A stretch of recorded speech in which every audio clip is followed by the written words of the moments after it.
¿Vieron lo linda que se ve esa pizarra? Yo esa no, pantalla? yo no pude ver nada. Pizarra. ¿No pudiste ver nada? No, a mí se te quedan los lentes. Yo no veo nada. Te lo van a pasar los lentes. Señoras y señores, gracias por seguir en La Plaza. Recuerden que a partir del lunes se integra La Roca a nuestros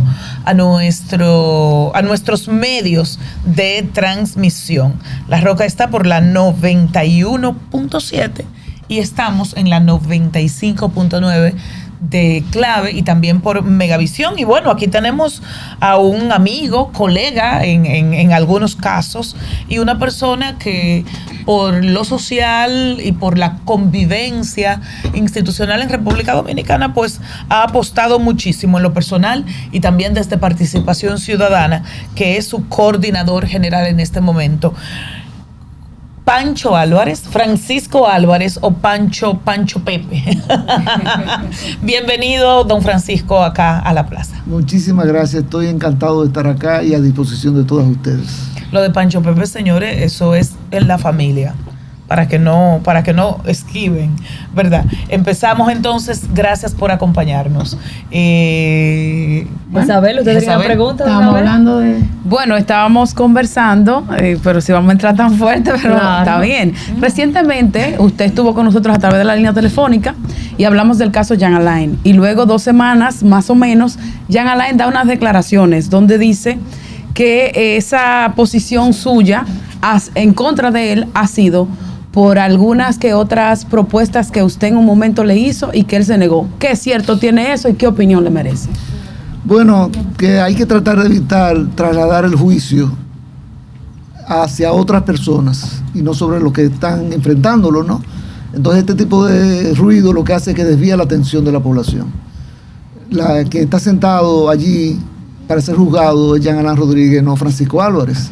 Entonces sería ayudarlo si uno comienza a concentrar toda la discusión en mí cuando yo no soy el objetivo. Ahora, como él me señaló con el dedo, es bueno decir que sí, nosotros en Participación Ciudadana lo visitamos en el pasado cuando era Procurador General de la República.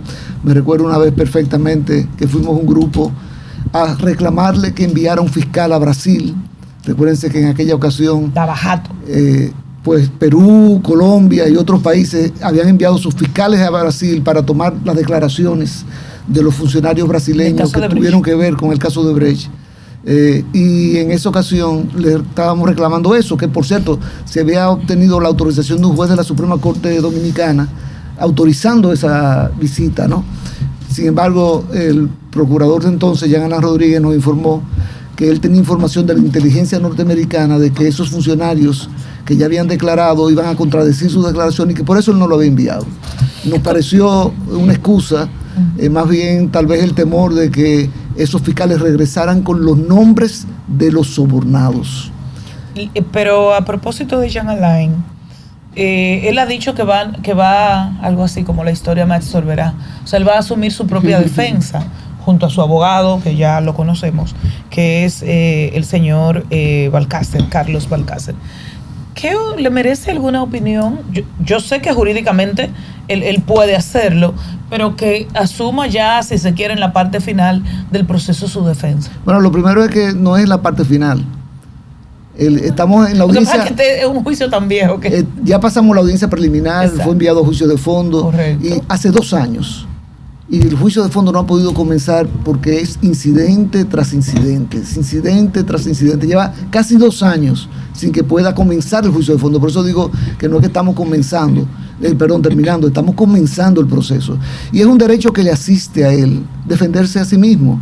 Hay 2 tipos de defensa en los tribunales penales, la defensa material y la defensa técnica. La defensa material es la que ejerce el imputado cuando declara ante el tribunal. La defensa técnica es la que ejercen sus abogados. Pero esta distinción, yo en mi opinión, difiero del Ministerio Público al respecto, no le elimina el derecho que tiene Jean Alain Rodríguez de ejercer su propia defensa de manera técnica. Él puede hacerlo, es abogado, y puede hacerlo perfectamente, y no creo que eso represente ningún problema para el caso. Al margen de lo que se haya incidentado, y ya ustedes en algún informe hablaron de lo largo que ha sido el proceso, podría caerse el caso porque el juez al final acepta o no los incidentes y uno pudiera argumentar que también hay irregularidad cuando el caso se extiende tanto, desde el punto de vista del derecho. Y el Código Penal no establece un máximo de 4 años para Ya la acción está vencido. penal. Lo que pasa es que ese no es un plazo matemático. No es que comenzó el 5 de febrero del año 2020 y usted cuenta 4 años y pues llega a 4 años y se extingue la acción penal. No es así que funciona. Si la dilación del proceso se debe a causas imputables a las personas que están siendo enjuiciadas, ese plazo se extiende. Eso lo ha Pero dicho, se extiende hasta los 4 años, justamente es lo que prevé la justicia, lleva 6. no, se extiende hasta donde se debe extender de acuerdo a las tácticas dilatorias de los imputados, porque de lo contrario, ustedes saben que tendríamos aquí. O sea, se le descuenta ese tiempo. Exacto. Cuando viene de la defensa. Cuando las dilaciones se deben a los Argumentos imputados. de la defensa. Sí. Pero ¿qué pasa? Si no fuera así, todos los abogados nos dedicaríamos a incidentar los procesos para que llegue el plazo de 4 años y se extingue la acción penal. ¿Ustedes saben lo que significa extinguir la acción penal? Que muere. El expediente se engaveta de manera perpetua. Ya Y no no se se escucha conoce más. ya no se conocen las pruebas, ya no se escuchan los testigos, Libertad. ya no hay una sentencia que declare inocente o culpable. Por eso nosotros en Participación Ciudadana decimos, caramba, los principales que deberían estar preocupados por esto son los imputados, que deberían querer ir a juicio de fondo para que haya una sentencia que los libere de responsabilidad, que los declare inocentes. Porque aquí, si se extingue la acción penal, no va a haber inocentes ni culpables. No obstante, y ya usted ha aclarado que el plazo no es calendario y que si la defensa y que si ocurre por dilaciones o por táctica de la defensa, bien puede descontarse. No obstante eso, estamos ante un proceso que ya supera por mucho los 4 años. O sea, Y que el la Ministerio sociedad Público está también ha pausado. harta y pienso que los involucrados también. De todas maneras, no hay un tope, no podemos esperar porque llega un momento donde el juez como que está aceptando todo. Bueno, déjeme decirle, una de las cosas que hay que modificar en la Escuela Nacional de la Judicatura, que es la que forma a los jueces, es cómo los jueces deben manejar las audiencias, para evitar que esto ocurra. En Estados Unidos, por ejemplo, la audiencia preliminar es una audiencia que se celebra en 1 o 2 vistas. Rápida. Apenas en 1 semana, en 2 semanas, en 3 semanas, el juez envía juicio de fondo. Y cuando envía juicio de fondo en Estados Unidos, ¿qué hace el juez de fondo? Mira su calendario y dice, los próximos 6 meses yo estoy ocupado con otros casos. Lo voy a poner para dentro de 6 meses. Claro. Pero cuando comience el caso, Es para allá. no se para hasta que no termine con una sentencia. Claro. 1 mes después, 2 meses después, pero con una sentencia. ¿Qué ocurre aquí? Bueno, ya lo hemos visto en el caso de Jean Alain, que es el caso más emblemático, porque nosotros hemos preparado informes en Participación Ciudadana de cómo se desarrollan esos casos, donde se ha comprobado por qué se suspenden audiencia tras audiencia, porque uno de los imputados tenía una boda de su hija y no podía asistir, porque otro tenía un viaje fuera del país, porque el abogado se enfermó, Es una porque falta de el imputado se Pero enfermó. entonces, ¿qué Respeto a la podemos justicia. hacer? O sea, lo que usted plantea, y nos da como ejemplo Estados Unidos, muy bien Estados Unidos, pero tienen otra normativa. Entonces, en Dominicana, pregunto, ¿es un tema de normativa o es un tema de control. de decisión de los jueces? O sea, Mira, que son de control y de aplicación de la ley. ¿Ustedes saben lo que dice Ok. el Código Procesal Penal? Causa de fuerza Que mayor. cuando se envía un caso a juicio de fondo, se apodera al secretario del tribunal de juicio de fondo. Ese secretario notifica la acusación a los imputados, que tienen un plazo, creo que de 10 días, para presentar sus incidentes. Y esos incidentes deben ser fallados en otro plazo de 10 días. Oigan bien, de 10 días. ¿Y qué ocurre? Que este texto del Código Procesal Penal no se cumple. Tenemos 2 años presentando incidentes cuando el texto del Código Procesal Penal dice que deben presentarse en 10 días y resolverse en 10 días. Y el Código Procesal Penal dice que la dilación en fallar esos incidentes no pueden suspender el conocimiento del fondo del caso. Lo dice claramente y no está ocurriendo.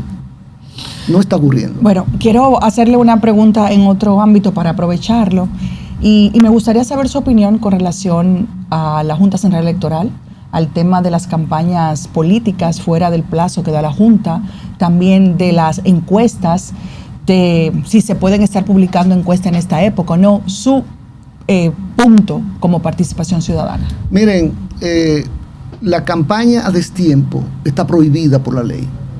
¿Qué es lo que es una campaña a destiempo? Toda aquella que se hace antes de alcanzar el mes de julio del año antes de las elecciones. Por ejemplo, para las elecciones del 2028, la campaña electoral comienza en julio de 2027, dentro de un año y un poquito.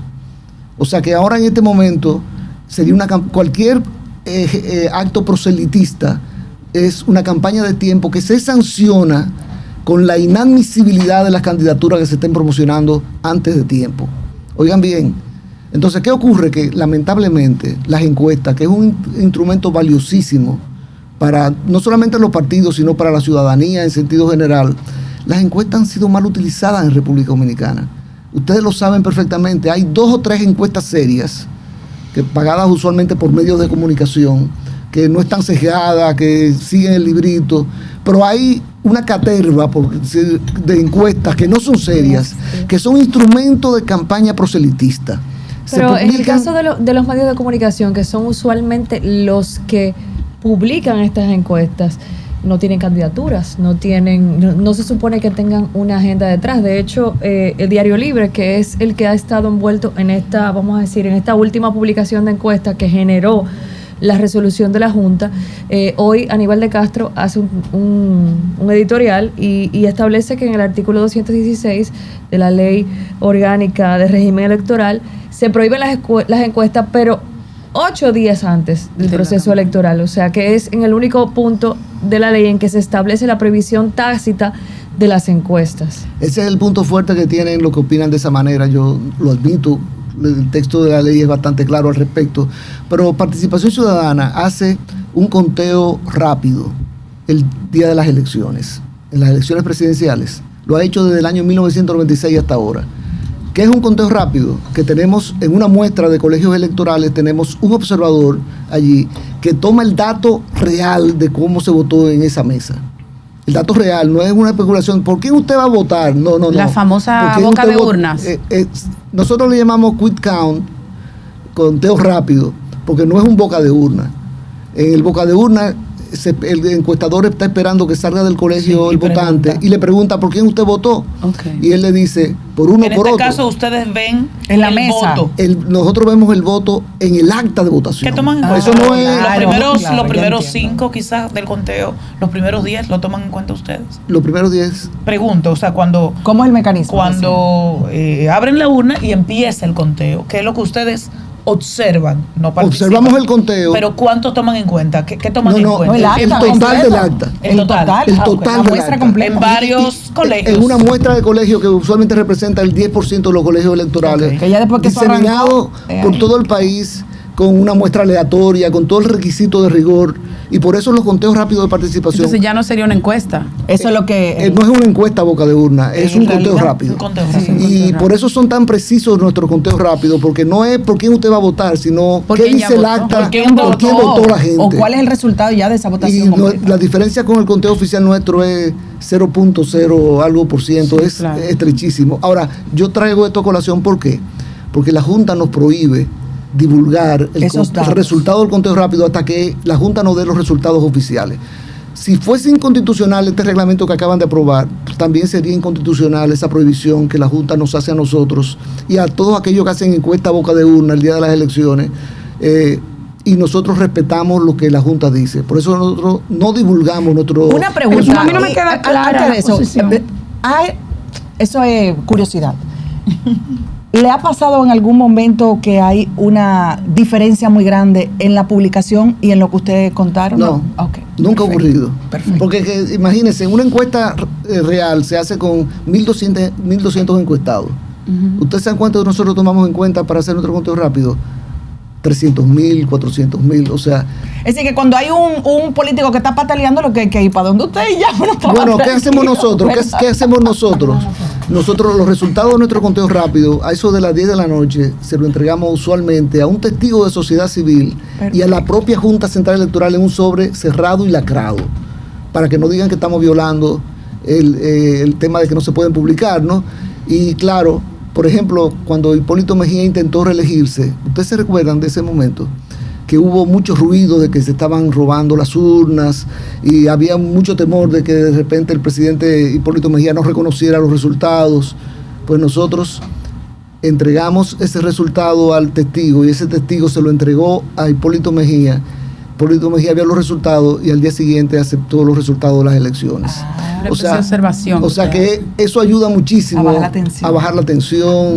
A mí no me queda clara la posición de participación ciudadana. O sea, ustedes están a favor de la prohibición porque las encuestas se han desvirtuado para fines proselitistas. Sin embargo, usted está hablando de finalidad, no la encuesta sí. O sea, en sí se trata, ¿hay alguna forma de regularla para que no sean afectadas las que sí están creadas con objetivos hasta académicos? Porque pudiera ser la universidad también, porque puede ser una investigación. Lo ideal sería... O sea, porque se desvirtúe hay que prohibirlas y las que sí cumplen con la ley. Déjeme decirle que no está prohibida la realización de encuestas. Es publicarla. Es publicar la información lo que está prohibido. Pero la realización de encuestas se pueden seguir haciendo para consumo de los partidos políticos internos, como para algunos medios o algunos sectores empresariales que quieran también saber cómo van los resultados, lo que no puede divulgarse. Ahora, oigan bien, hay un debate, y yo creo que es un debate legítimo, porque es una zona gris, vamos a llamarlo de esa manera, lo que hay en el tema de la prohibición. Ustedes van a encontrar argumentos muy sólidos como los que puso Manuel Fermín, que es un jurista importante de este país, defendiendo esa decisión de la Junta. Van a encontrar opiniones contrarias como la de Olivo Rodríguez, Julio Curi, que son opiniones que usted la ve y están bien sustentadas. Qué pena que haya que controlar de esta manera, porque pagan justo por pecadores. Claro. Justos son aquellos que hacen la cosa como debe ser, que buscan una encuestadora seria, que no le dicen a la encuestadora cómo deben ser los resultados, porque ustedes saben muy bien que si vemos lo que ha ocurrido aquí en el pasado, esas encuestas no son serias y lo que tratan es de invadir la conciencia del votante para que vote de una manera que no es ética en materia Señor electoral. Álvarez, volviendo al tema de la justicia, el Ministerio Público tiene una serie de casos que ha dado a conocer a la opinión pública. Sin embargo, me llama poderosamente la atención las declaraciones de Luis Dicent. No sé si lo recuerdan, el que era administrador de la lotería, que se vio involucrado en el momento acto de corrupción, pero que luego fue conocido y fue absuelto. Y él dice que la justicia se ha convertido en una especie de venganza política. ¿Eso cómo pudiera perjudicar los casos que se están conociendo actualmente? ¿O cómo pudiera perjudicar la cara, la reputación de la justicia dominicana? Mira, en Participación Ciudadana, desde hace tiempo, inclusive comenzó con el caso Baninter, o sea que fíjense los años, hemos estado dándole seguimiento a los casos de corrupción que se conocen en los tribunales. Hasta ahora ha primado la impunidad en República Dominicana, porque bueno, el caso de Dicen es uno donde se valida lo que yo dije ahorita, que si son inocentes que vayan a juicio de fondo para que se conozcan las pruebas y se valoren y se determine si es culpable o inocente. Si fuera yo el imputado, quisiera que se conociera en juicio de fondo para obtener una sentencia que diga, miren, dicen que yo soy inocente. Ya no es que yo estoy especulando, es que hay una sentencia que lo dice. Pero lamentablemente ahora tenemos el caso de Donald Guerrero y compartes, que este viernes se va a conocer la decisión en la audiencia preliminar, en la fase preliminar, de si va a juicio de fondo o no. Hay una amenaza constante de todos los casos de gran corrupción con el tema de la extinción de la acción penal, porque todos sobrepasan los 4 años. Entonces es cuestión de que los jueces valoren si esa dilación ha sido producto de tácticas dilatorias inexcusables por parte de los imputados y extiendan el plazo. Pero si no lo extienden, aquí ocurriría algo curioso. Miles de millones de pesos fueron distraídos. Eso es un hecho. Eso no es una especulación. Eso es un hecho. Ahí están las pruebas. Y de repente nadie es responsable. No va a volver a pasar lo que pasó con el caso de Brecht, que la empresa brasileña confesó que sobornó por $90 millones a funcionarios dominicanos y de repente... Son todos están todos libres y tranquilos. Y no hubo ninguna condena. Pero ¿por qué entonces el propio Ministerio Público, en casos como ese que usted menciona, también han utilizado la dilación del proceso? Cuando lo llaman a presentar pruebas, cuando lo llaman a ir a juicio de fondo, también se ha visto que no es solamente la defensa que ha llamado a que se conozca más adelante la audiencia, sino que también de parte del Ministerio Público ha pasado. Mira, nosotros que le damos seguimiento a qué pasa en cada audiencia, y lo tenemos registrado en los informes, van 8 informes de observación que hemos publicado hasta ahora. Ustedes lo pueden encontrar en la página de Participación Ciudadana. Nosotros ahí evaluamos por qué se suspenden las audiencias. Y lo que hemos encontrado es que en la mayoría de los casos ha sido por argumentos de la defensa, no del Ministerio Público. Ahora, ¿qué le atribuyen al Ministerio Público? Que en el caso de Jean Alain Rodríguez y Comparte, presentó una acusación de 12.274 páginas, que es una exageración. Y yo encuentro que es una exageración. Pero ¿qué pasa? Que el Código Procesal Penal obligaba solamente a leer los hechos y la calificación jurídica. ¿Ustedes saben qué significa eso? En el caso de Jean Alain Rodríguez y Comparte, los hechos y la calificación jurídica eran 1.200 y tantas páginas nada más. De 12.000 eran 1.200. Pero ¿qué pasa? Que ya los abogados de la defensa presionaron para que se leyeran completa todas las páginas. Y eso se convirtió en una letanía. Y el juez lo aceptó. Y eso se convirtió en una letanía que duró 6 meses. Escuchando ahí, eso no se ve en ningún país del mundo, que el Ministerio Público presenta su acusación haciendo un resumen. Francisco, eso es lo que ocurre. No a propósito del sistema judicial, los jueces hicieron un paro, tienen muchas reivindicaciones y hasta los fiscales dijeron que están en las mismas. ¿Qué opinión le merece? Y sumarle, disculpa Yasmín, solo sumarle el tema de que no hay convocatoria del Consejo Nacional de la Magistratura para reiterar o para quitar a algunos funcionarios de la Suprema, entre ellos obviamente Luis Henry Molina, que ya cumplió su plazo. Mira, la verdad que ese es un tema de mucha actualidad y no es de una actualidad coyuntural de que ahora pasó un paro el jueves pasado y ya se olvidó. No, ese malestar está ahí instalado todavía y yo creo que la mejor manera de enfrentar ese problema es si Henry Molina y el Consejo del Poder Judicial, que es el órgano que administra el Poder Judicial, convoca a los representantes de las asociaciones de jueces y se sienta con ellos, con la altura y el nivel que deben tener, a conversar sobre cuáles son las necesidades que pueden ser cubiertas en este momento, cuáles son las que van a ser cubiertas con el presupuesto del año próximo y que haya un plan que sea validado. Pero ¿qué ha ocurrido? Que siento que el Consejo y el presidente de la Suprema Corte, del Consejo del Poder Judicial, Henry Molina, no están por reunirse con los representantes de las asociaciones y eso sería un error. Eso sería un error porque el diálogo es la forma para solucionar esto. Pero hay gente que le atribuye el hecho de que esa huelga se haya dado justo ahora, cuando ya terminó el proceso, precisamente a que sea vista quizás como una especie de golpe de Estado hacia Luis Henry Molina. ¿Qué opinión le merece eso? Que el momento es un momento comprometido, que ojalá hubiese pasado en otros tiempos, porque esto que ha ocurrido debilita el Poder Judicial. Pero fue un golpe de Estado. Esto que ha ocurrido debilita el Poder Judicial. O sea, la ciudadanía lo comienza a ver con suspicacia, ese Poder Judicial que está peleando dentro del Poder Judicial porque sale hacia afuera todo. Y eso, repito, debilita el Poder Judicial en un momento en que el Consejo debe ser convocado en cualquier momento para evaluar 11 de 16 jueces de la Suprema Corte de Justicia. Oigan bien, 11. Y determinar si siguen o no en sus funciones y los que no sigan ser sustituidos por otros. Este es un momento inadecuado porque mucha gente está diciendo eso fue un golpe de Estado para Henry Molina, esto fue orquestado precisamente para que él no sea renovado en su posición. Si ustedes me preguntan, yo conozco a Henry Molina desde toda mi vida de ejercicio profesional. Él comenzó ejerciendo la profesión en Pellerano y Herrera, después fue director de la Escuela de la Judicatura, es una persona que tiene una trayectoria, en mi opinión, limpia, es una persona que tal vez guarda mucha distancia de los actores de todos estos procesos porque él no quiere contaminarse, pero la realidad es que lo aleja de las bases que son necesarias para llegar a este tipo de acuerdos. O sea que ojalá, número uno, cuando se convoque el Consejo, que debería convocarse ya. Yo no entiendo por qué el presidente de la República no ha terminado de convocar al Consejo, porque ha generado una incertidumbre que afecta a los procesos de modernización de la justicia que se llevan a cabo. Si fuera por mí, Luis Henry debería merecer un segundo periodo para completar su trabajo de modernización de la justicia, que ningún otro presidente de la Suprema lo ha hecho como él. pero él primero tiene que aterrizar. Y aterrizar es sentarse con los jueces que representan esas asociaciones para llegar a acuerdos en esa dirección. ¿Qué tanto poder tiene el presidente de la Suprema en el Consejo del Poder Judicial? ¿Qué tantas cosas pueden depender de él, como esta convocatoria de diálogo que usted plantea?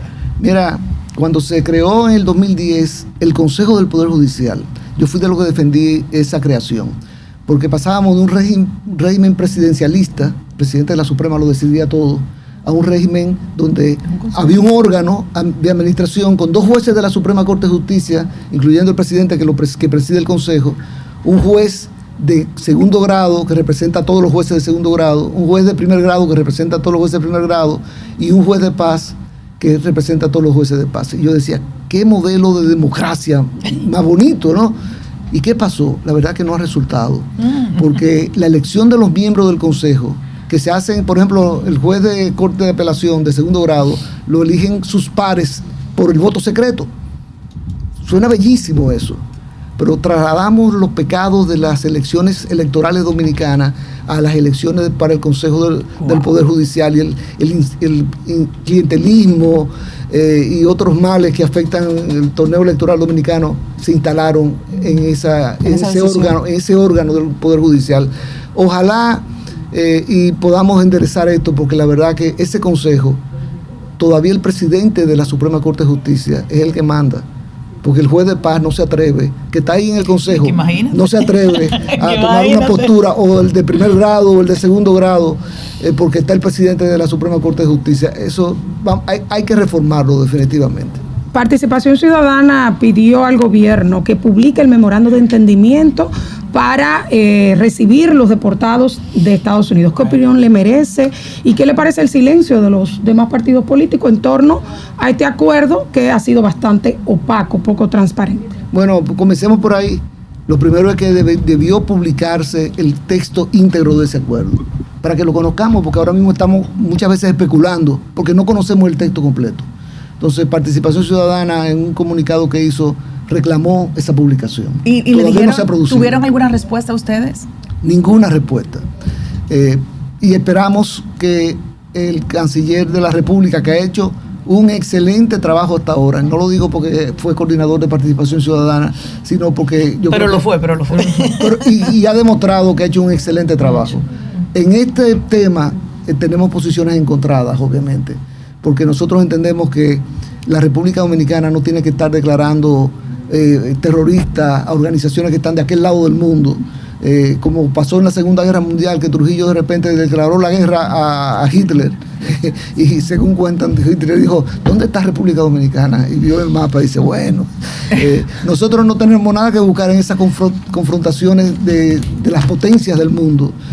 Ahorita viene un terrorista de eso a querer mandar un mensaje aquí. Viene un terrorista de verdad, no se encuentra. Sin necesidad. No se encuentra. Sí. Entonces, yo creo que eso se sumó también al tema, no solamente de declarar terroristas esas organizaciones iraníes, sino inclusive el otro aspecto que ocurrió en el seno de esta discusión, ¿no? O sea, la realidad es que República Dominicana no tiene por qué ganarse gratuitamente este tipo de cosas. Prestar las bases aéreas dominicanas a aviones norteamericanos sin que se sepa exactamente qué van a hacer. Repostar combustible. Bueno, sí, pero repostar combustible ¿para qué? Bueno, ¿Para llegar dónde? Mire, eso es lo que queremos saber, nada más. Como abogado, y volviendo al tema en el cual nos encontró cuando usted llegó, ¿qué le merece? ¿Qué opinión le merece el perdón que acaban de otorgar a Wander Franco? ¿Es legítimo? Es legal, pero ¿es legítimo? ¿Es un abusador? ¿Realmente la justicia reivindica a la víctima con esto? Me decía un amigo que Balaguer tenía razón cuando decía que un titular de hoy mata al titular de ayer. Con el tema de Wander Franco, yo le decía, no, lo que pasa es que ese es un tema trascendente, porque marca un camino, y el camino es el camino equivocado. Realmente esa condescendencia que se tuvo con eximirle de la pena, porque eso es lo que ha ocurrido, el perdón judicial lo que hace es eximir del cumplimiento de la pena, porque tiene que declarar culpable para que haya un perdón. Si es inocente no tiene que haber perdón. tiene que declararlo culpable. Por suerte, él se va a encontrar con una pared en las organizaciones de Grandes Ligas. Tratando de recuperar su posición y su contrato millonario, se va a encontrar con una pared porque las reglas son muy estrictas y en la Grandes Ligas están conduciendo una investigación independiente. Pero en lo que tiene que ver con la judicatura dominicana, ¿el perdón puede condicionarse ya cuando se lea la sentencia íntegra o es libre de manera absoluta o puede haber algunas condicionantes? Y obviamente esto está en la norma, pero aquí se aplica poquísimo, o quizás nada, o en cosas muy menores, no en un delito que involucra abusar de una menor. Es que ese es el tema, el perdón judicial está concebido para delitos menores, no para hechos graves. Entonces, la realidad es que hay que esperar la sentencia, porque lo que se leyó ayer fue el dispositivo, y ahí usted no va a encontrar los argumentos, lo va a encontrar cuando se publique el texto completo de la sentencia. Habrá que esperar ese momento para hacer una sana crítica, como dicen, con respecto a este hecho que de antemano se puede decir que no manda un ejemplo correcto a la sociedad. El domingo vimos una manifestación. Disculpa, ¿tú querías decir algo de eso? No. Ok, era para... Hubo una manifestación de nacionales haitianos exigiendo la nacionalidad dominicana frente al Palacio, con una logística muy bien armada, todo muy bien orquestado. Me gustaría saber su opinión al respecto, y también me parece extraño que hoy es martes y como que eso lo borraron de todos los medios de comunicación, como que no vimos nada. Por ejemplo, tú dijiste de nacionales haitianos. Bueno, ellos dicen que son dominicanos. Exacto. Exactamente. Entonces, ese es un tema a discutir. Exactamente. No dar por hecho que son nacionales haitianos, hay que discutir su estatus, porque ellos son sobre todo seres humanos, respiran igual que nosotros, y tienen derechos humanos igual que nosotros. O sea, entonces no podemos dar por hecho, son nacionales haitianos. No, son personas que dicen que son dominicanos porque nacieron en República Dominicana. Entonces vamos a aplicar de nuevo la sentencia 168-13 en el sentido de que esos estaban en tránsito. Eso fue una barbaridad desde el punto de vista jurídico. Retrotraer el tránsito al 1920 y tanto. Eso en los foros internacionales van a decir, no, esos son Canadá, Estados Unidos. No, en los foros internacionales que se ha discutido el tema, no ha habido jurista de calidad que haya podido justificar una retroactividad en la aplicación de esa magnitud. Por ejemplo, Peña Gómez, entonces no sería dominicano. Pero si nos vamos a eso, Balaguer, ¿de dónde viene? O sea, Juan Bosch, ¿de dónde viene?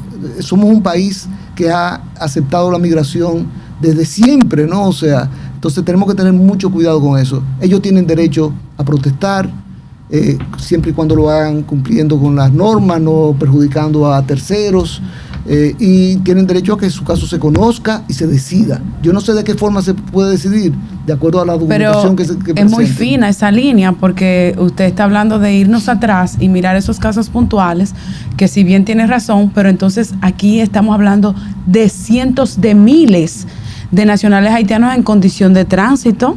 Entonces, si nosotros vamos a otorgarle ciudadanía, por ejemplo, a todos los que vinieron, dieron a luz aquí en esa condición, ¿qué hacemos? Estamos hablando de un problema real. Entonces, yo siempre he dicho que el principal problema es proteger la frontera y impedir que entren y puedan alegar. Pero ya los tenemos pero con los que ya tenemos que hacer. Con lo que tenemos aquí hay que cumplir con esa ley que se promulgó en el periodo de Danilo Medina, la 169. La 169-14. Fíjense que el siguiente número después de la ley 163.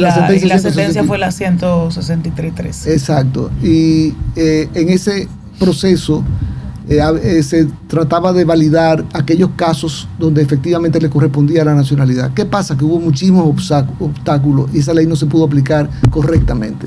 ¿Por qué? Lo que está pasando en Estados Unidos, que ahora las personas tienen miedo de ir a un tribunal, lo citan y prefieren esconderse, porque el ICE está ahí esperándolo para atraparlo en la entrada de la puerta del tribunal. Eso yo espero que no pase en República Dominicana. Francisco José Álvarez, Pancho Álvarez, gracias por estar con nosotras en su condición de abogado, también de coordinador de participación ciudadana, y abonar estas discusiones necesarias. Gracias por ser presista. que me sigan invitando. Así será. Claro que sí. Seguimos, Es grata la seguimos en la plaza. Gracias.